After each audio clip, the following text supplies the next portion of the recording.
Olá, amigos! Hoje vamos falar um tema geriátrico. Nós vamos falar sobre quedas na terceira idade. Então, quedas na terceira idade é um capítulo na maioria dos livros de geriatria, ou seja, queda na terceira idade não representa somente fratura.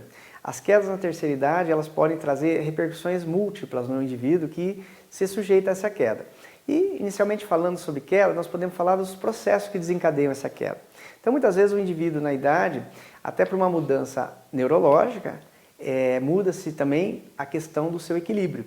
E além do equilíbrio, ele muitas vezes tem outras situações paralelas, como por exemplo a artrose, que diminui sua estabilidade nos membros inferiores e sua realmente postura de equilíbrio frente aos movimentos. Através disso, muitas vezes o paciente que nós temos, ao se expor a uma situação dessa, ou o uso, por exemplo, de alguns medicamentos que mudam a sua sensibilidade e a sua percepção do ambiente, ele pode realmente se acidentar, cair e muitas vezes essa queda vai ter repercussões. Mas inicialmente a gente tem que considerar que queda ela não é igual para todo mundo. Então na terceira idade a gente tem um risco maior. Então, desde uma queda simples em que o indivíduo, mesmo sem quebrar absolutamente nada, você tem lesões que possam ser à distância. Então, uma queda, por exemplo, de paciente sentado, ele pode transmitir o impacto até para o sistema nervoso central. Alguns pacientes desenvolvem, a partir daquele momento, mudanças de comportamento, mudanças do nível de consciência. Alguns pacientes até exprimem quadros até confusionais, ou seja, confusão mental a partir daquele momento. Muitas vezes, além disso, esse paciente, a partir do momento de queda, muda também o seu humor. Esses pacientes apresentam um quadro semelhante a um quadro depressivo e muitas vezes acabam necessitando de procurar um auxílio. E muitas pessoas não estão atentas que essa queda realmente foi o deflagrador dessa mudança de comportamento. Então, isso eu falei no sentido neurológico, comportamental. Mas você também tem as quedas que vão trazer repercussões físicas no sentido de cortes, lesões que você pode ter em vários segmentos, inclusive nos segmentos de face. Muitas vezes o paciente acaba tendo lesões oculares, pode ter lesões bucais ou mesmo no nariz, causando sangramentos ou mesmo cortes profundos. Então muitas vezes esses pacientes chegam nos pronto-socorros, com cortes profundos, com grande sangramento e que necessitam rapidamente ser socorridos e rapidamente ser cessado o seu foco de hemorragia ou muitas vezes acabam necessitando de um procedimento mais complexo.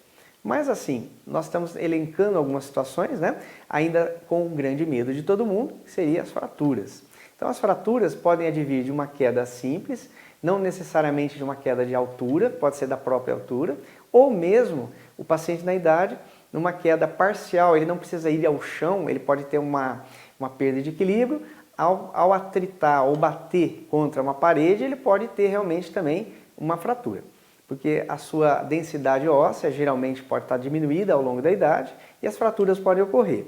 Mas nas quedas propriamente ditas, você pode ter fraturas de grande porte, que é o caso da fratura de fêmur, a grande fratura temida pelas pessoas, até porque elas muitas vezes vão levar a uma limitação maior da pessoa, a um processo de necessidade às vezes de uma cirurgia ou até de uma prótese e ainda um processo de acamamento. As pessoas vão ficar acamadas por um período grande e que pode repercutir com complicações.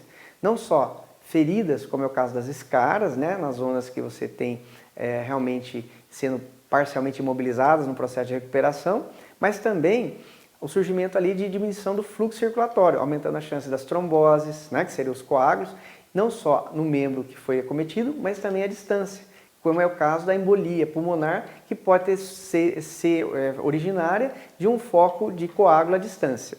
Então, o processo de acamamento também aumentando realmente o risco de complicações que eu falei no caso de coágulos.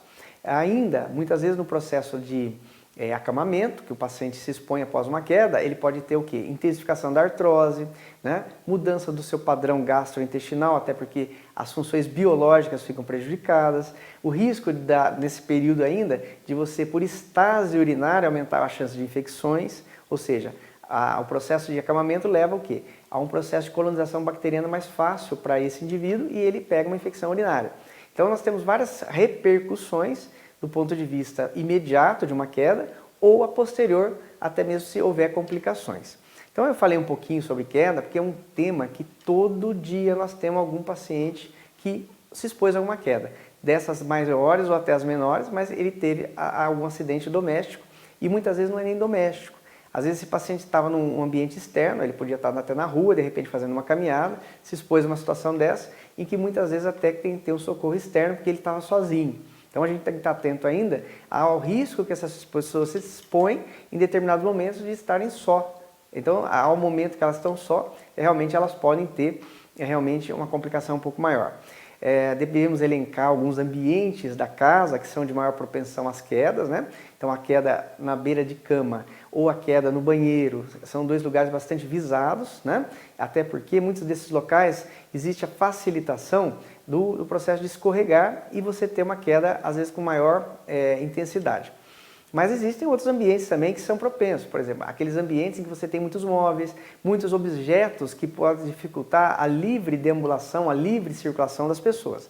Então eu falei de algumas questões que são bastante práticas aqui do nosso dia a dia e que para as pessoas tem que estar atentas, porque uma pessoa que cai, realmente ela não só sofre, mas ela abrange também uma necessidade de um círculo familiar maior para dar assistência a ela. Ou seja, você não só sofre, mas você traz para o seu sofrimento um número maior de pessoas e essas pessoas muitas vezes acabam dificultando suas próprias vidas para ter que te cuidar. Então, realmente, a queda ela tem um impacto pessoal, um impacto familiar e às vezes até um impacto social quando ocorre. Então, falar sobre queda é sempre importante. Eu falei um pouquinho sobre isso, nós vamos estar falando um pouco mais e algumas especificidades sobre queda na terceira idade. Então, foi um prazer estarmos juntos. Até a próxima.